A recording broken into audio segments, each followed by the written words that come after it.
Bismillahirrahmanirrahim. Assalamualaikum warahmatullahi wabarakatuh. Bisa nggak sih anak SD, siswa SD, SMP mengerjakan perhitungan konstruksi sipil seperti ini? Berapa kebutuhan betonnya?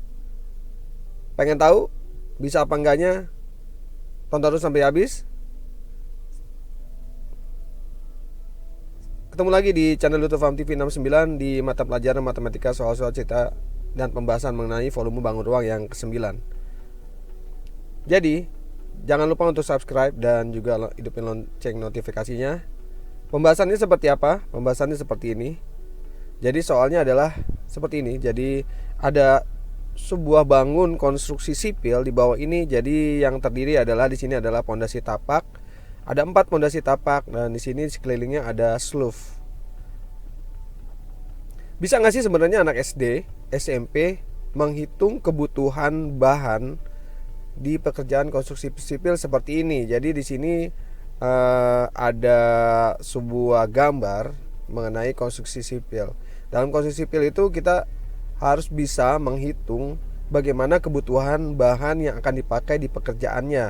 Nah, di sini yang ditanya adalah kebutuhan bahan betonnya. Jadi sebenarnya banyak yang dihitung di konstruksi sipil, jadi untuk perhitungan bahan, tapi di sini yang ditanya hanya kebutuhan bahannya.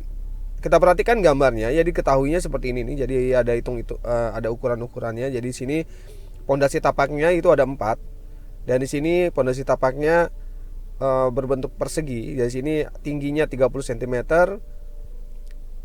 sisinya 80 cm, dan juga ada sloof yang ukurannya lebarnya itu 20 cm, tingginya 30 cm, dan panjangnya itu 300 cm. Bagaimana cara menghitungnya? Kita bahas dan tonton terus sampai habis. Jadi sebetulnya ini kalau di pelajaran SD dan SMP itu adalah volume bangun ruang. Jadi hanya ngitung volume bangun ruang aja. Jadi udah pasti bisa anak SD dan SMP ngerjainnya, cuman harus lebih teliti aja bagaimana cara menghitungnya. Jadi seperti ini. Jadi saya mempunyai ilustrasi pondasi tapak. Jadi pondasi tapak di gambar ini adalah yang di ini ya. Harus mengerti juga. Dan di sini adalah sloofnya itu yang gambarnya seperti ini. Dan teksturnya saya gambarkan seperti ini. Nah, bagaimana mencarinya? Pertama adalah kita mencari dulu volume pondasi tapaknya, yaitu adalah 4 buah. Gimana cara menghitungnya? Gampang banget. Ini adalah volume bangun ruang. Jadi di sini ada 30 cm dan di sini 80 cm, dan bentuknya persegi, sini 80 cm. Bagaimana cara menghitungnya? Ini sebetulnya pondasi tapak itu tidak seperti ini ya secara detailnya, tapi ini hanya ilustrasi saja. Kurang lebih seperti ini gambarnya. Jadi kalau melihat gambar asli di konstruksi bangunan sipil itu tidak seperti ini gambarnya. Jadi volume yang pertama adalah 30 cm dikali 80 cm dan dikali 80 cm. Dan dikali ada 4 karena mempunyai 4 pondasi tapak.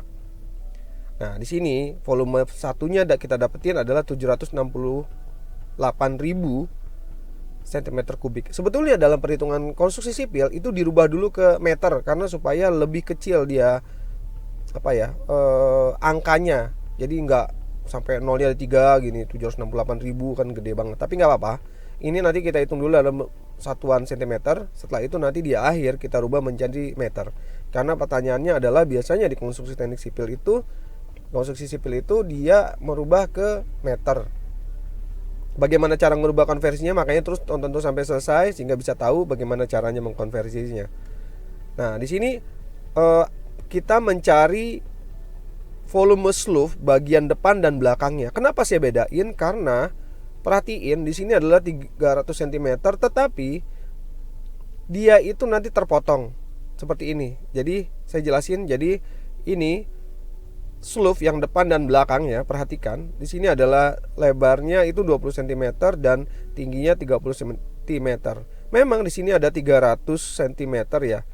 Cuman dia dikurangi sloof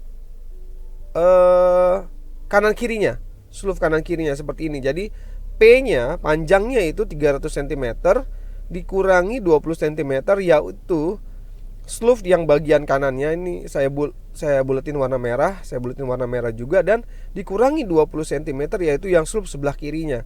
Jadi seperti ini. Jadi panjang bersihnya adalah hanya 260 cm. Nah, di sini volume yang keduanya adalah 20 cm dikali 30 cm dikali 260 cm. Jadi volume dikali dua sisi ya, depan belakang. Jadi volume yang kedua kita dapat adalah 312.000 cm kubik.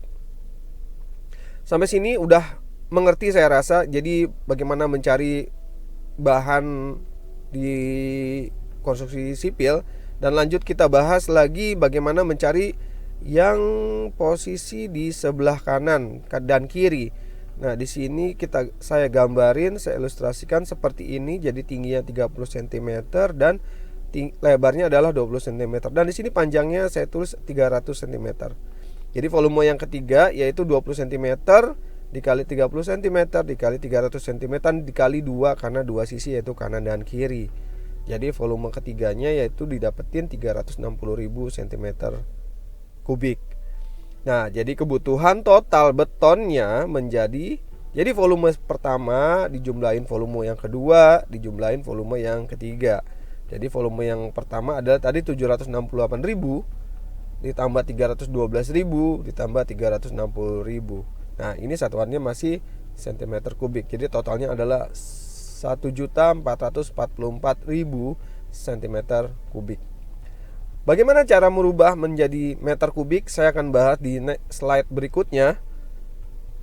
Jadi kalau dalam pemesanan beton nih, butuh beton berapa? Misalnya pesan ke ready mix, pesan betonnya berapa? Itu ditanyanya adalah kubik satuannya. Jadi harus bisa merubah dari cm kubik ke meter kubik. Saya rasa anak SD SMP bisa kok merubahnya. Jadi karena sudah dipelajari konversi satuan berat, panjang dan sebagainya itu sudah dipelajari. Subscribe dulu dan hidupin lonceng notifikasinya supaya bisa dapetin video-video yang terbaru dari saya dan jangan salahin kalau ketinggalan pelajarannya. Bagaimana cara merubahnya? Tadi kita dapetin di sini adalah 1.444.000 cm kubik. Nah, kita bikin tangganya seperti ini, saya jelasin lagi. Jadi ini kilometer pangkat 3 ya, seperti ini tangga konversinya. Saya bikin tangganya ini satu persatu supaya lebih jelas. Kalau udah ngerti alhamdulillah, tapi saya akan jelasin bagi orang-orang yang mungkin belum terlalu mengerti. Jadi gini, di sini adalah 1.444.000 cm kubik dan dia naik satu tingkat itu dicoret nolnya 3. Kenapa? Karena dia kubik. Makanya dihilangin nolnya 3. Lalu loncat ke meter kubik yang kita inginin, yaitu tinggal ditambahin koma atau dicoret atau maju nolnya karena nolnya udah nggak ada sehingga dibagi 1000. Jadi 1444 desimeter kubik dibagi 1000 sehingga hasilnya adalah 1,444 meter kubik. Nah, dari sini kita udah bisa tahu bahwa kebutuhan betonnya adalah 1,444 meter kubik. Jadi kalau ditanya nih, bisa nggak sih ngitung anak SD dan SMP atau orang yang di luar teknik sipil atau di luar orang yang tidak punya pengalaman sipil menghitung kebutuhan bahan konstruksi sipil? Bisa. Jadi caranya sebetulnya dengan seperti ini salah satunya. Sampai sini dulu video kali ini. Terima kasih banyak yang udah menonton sampai akhir. Mudah-mudahan bisa memberikan wawasan video kali ini. Terima kasih banyak. Jangan lupa untuk subscribe. Dan kalau memang suka videonya bisa like, share videonya. Terima kasih banyak juga untuk YouTube yang selalu merekomendasikan video-video saya. Dan terima kasih buat semuanya, baik yang penonton lama maupun penonton baru. Selamat belajar, sampai jumpa lagi dengan materi pelajaran lainnya. Wabillahi taufiq wal hidayah. Wassalamualaikum warahmatullahi wabarakatuh.